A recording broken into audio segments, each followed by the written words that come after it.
Yo, what's up sa inyong lahat mga kaparing. Bago pa tayo magsimula sa video po natin ito, huwag po kalimutan na mag-like at subscribe sa ating YouTube channel. Ako nga po pala si Mr. Realytics from Pasig City, isang Filipino Gen Z vlogger. At sa video po natin ito ay, by the way, tayo po ay isang Gen Z vlogger na nagkahangad po ng isang transparency and good governance. Syempre, as a Pasigueños, tayo po ay buo ang suporta kay Mayor Vico and hoping po na sana siya po ang maging leader ng ating bansa pagdating po ng araw, dahil ako po ay naniniwala at umaasa na kaya pong paguhin ng mga katulad ni Mayor Vico ang Pilipinas na pinamumunuan ng napakaraming mga buhaya mula sa Kongreso, Senado at mga ahensya ng gobyerno at maging sa mga locality. Hindi naman po lahat pero marami.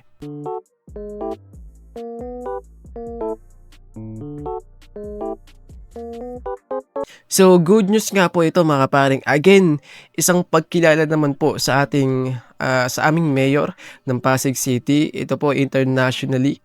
So, grabe na po ang pangalan na dinadala ni Mayor Vico at malaking karangalan po ito para sa ating bansa.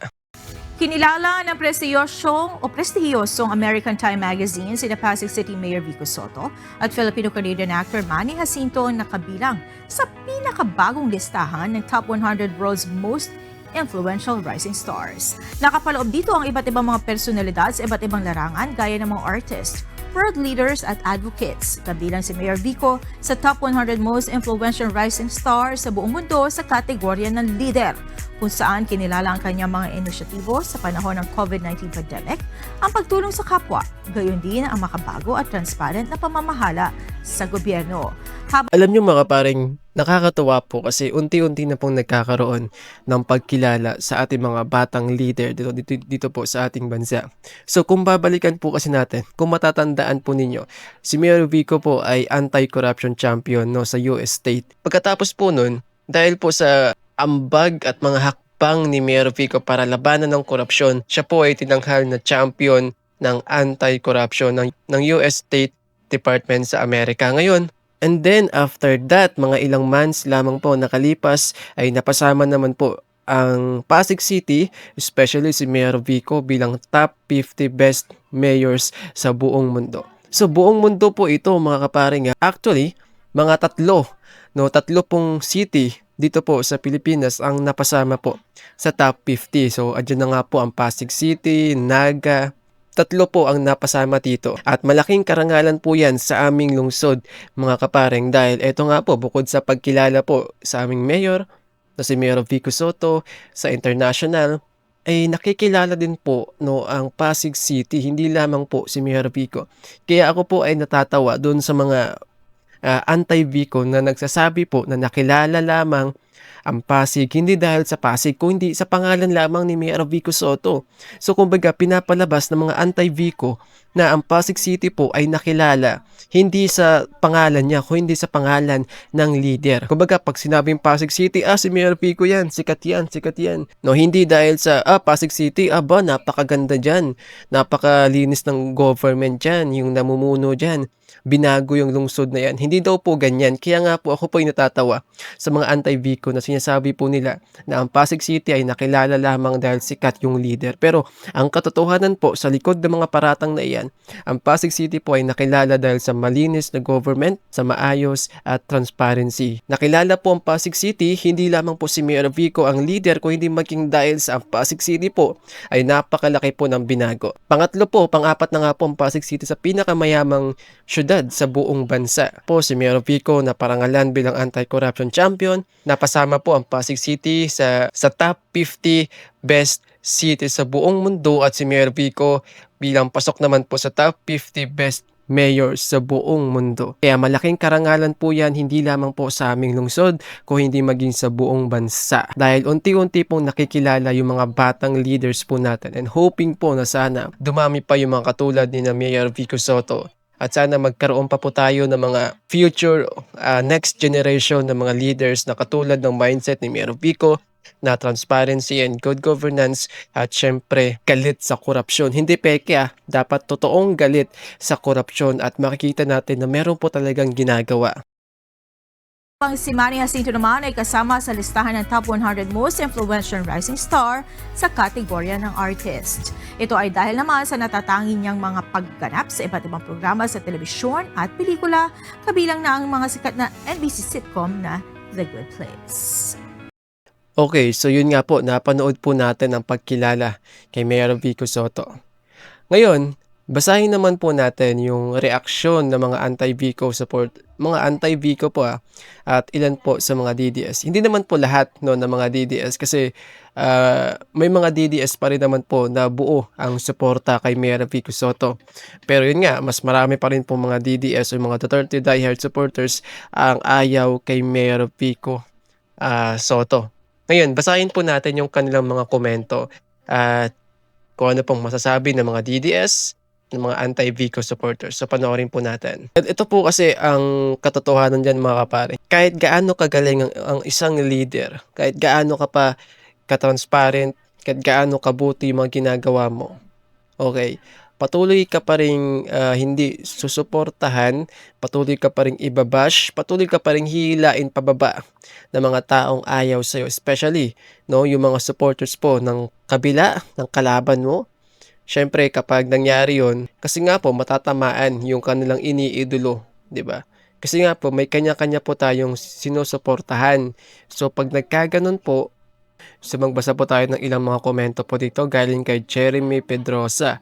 Kiko Barzaga, most sinto-sinto congressman in the world. Grabe naman. No, hindi naman sa nangaano pero okay naman si Kiko Barzaga.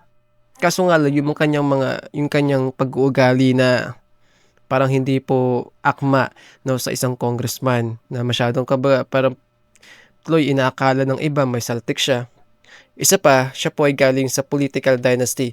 Hate na hate po natin ng political dynasty kaya para sa akin, ayoko po talaga kay Kiko Barzaga dahil galing po siya sa political dynasty. Pero kapag napatunayan naman po ni Kiko na siya po ay iba, na siya po ay magaling, and then buo po ang suporta natin sa kanya. And so far, okay naman yung ginagawa niya kasi hindi naman po niya binabanatan si Mayor Vico Soto.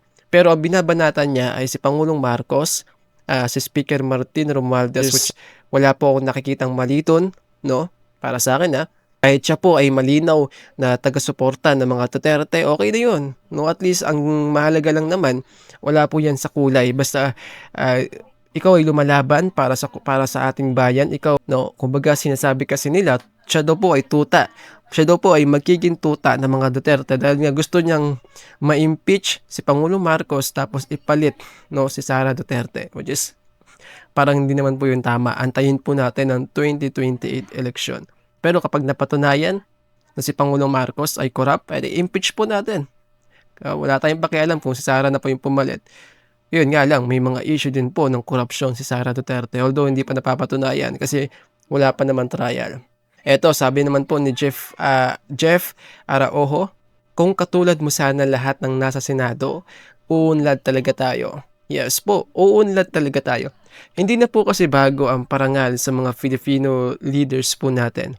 'Di ba? Ilang beses na rin pong nakilala si Senator Miriam Santiago. Yun nga lang, hindi po siya napibigyan ng pagkakataon na magsilbi para sa ating bayan. Ito naman po, sabi ni Ivan Enriquez, grooming by kakampuets and cohorts, no choice na kasi sa kanila na natira sa grupo. Grabe. Char, courtesy of those who are pushing for his presidential bid in 2028 when the age requirement is being lowered by the uncle to the 35. You can try. Para sa akin, sa aming mga pasigyo nyo, wala kaming pakialam kung maibaba ang age sa 35 kasi mas okay nga po yun, di ba? Mas advantage po yun, mas better po yun dahil si Mayor Vico po ay mabibigyan ng pagkakataon na maging pangulo. Pero ang nakakalungkot, galing na po mismo sa kanya, ayaw po talaga ni Mayor Vico na kumandidato at ayaw niya na maging pangulo ng Pilipinas and sana magbago po yun, no? Sana magbago. Sabi naman dito, may maiinggit na naman ba't may mga tao na hindi natutuwa ng achievement ng kapwa Pinoy. Deserve naman ni Mayor Vico. Congratulations Mayor Vico. Deserve naman po talaga. Pero hindi mo maaalis sa kanila na may mga tao pa rin na aayaw sa'yo kahit ano pa ang mapatunayan mo. Sabi naman dito na Bernadette Grace, never mo nga ma-call out yung amo ng tito mong tuta na si Romualdez at Marcos. bilang utak ng 420 billion budget insertions for 2025 kakahiya. So another anti-Vico supporters. Ito naman po, galit ang DDS sa matino. Ayaw nila kay Vico at sa mga gaya niya. Mawawala ng makukulimbat ang mga sinasamba nila. Grabe naman. Sinasamba talaga. Ito naman, sabi naman ni Anessa, protector ng corrupt. Well, patunayan mo. Prove it first, no? Maglatag ka ng mga ebidensya na corrupt si Mayor Vico. Yun lang. Maglatag ka ng mga ebidensya. Takot naman kay Romualdez at Marcos. Sabi ni Lachika, talaga, okay. Dahil lamang ba sa hindi niya sinusunod yung gusto ng mga DDS, kasi naman po, alam din naman po natin na ang mga DDS po ay sobrang galit sa mga Marcos. Kaya gusto nila, kahit si Mayor Vico ay magalit din sa mga Marcos. Kahit na wala pong hawak na ebidensya si Mayor Vico, gusto nila magalit si Mayor Vico, gusto nilang masunod yung gusto nila. Pero para sa akin para sa akin po ito. Ako po isang ayon na dapat imbestigahan din si Martin Romualdez. Sangayon po ko doon na dapat imbestigahan siya. Sangayon po ko doon. Nagkakasundo po tayo doon mga kaparing. Ako po ay Vico supporters, kayo po ay Duterte supporters. No, kahit na binabash ninyo si Mayor Vico dahil sa hindi pag-call out sa mga kalaban ng sinusuportahan nyo. Pero sangayon po ako sa inyo na dapat imbestigahan si Martin Romualdez. Yun lamang po mga kaparing, don't forget to like and subscribe. Bye!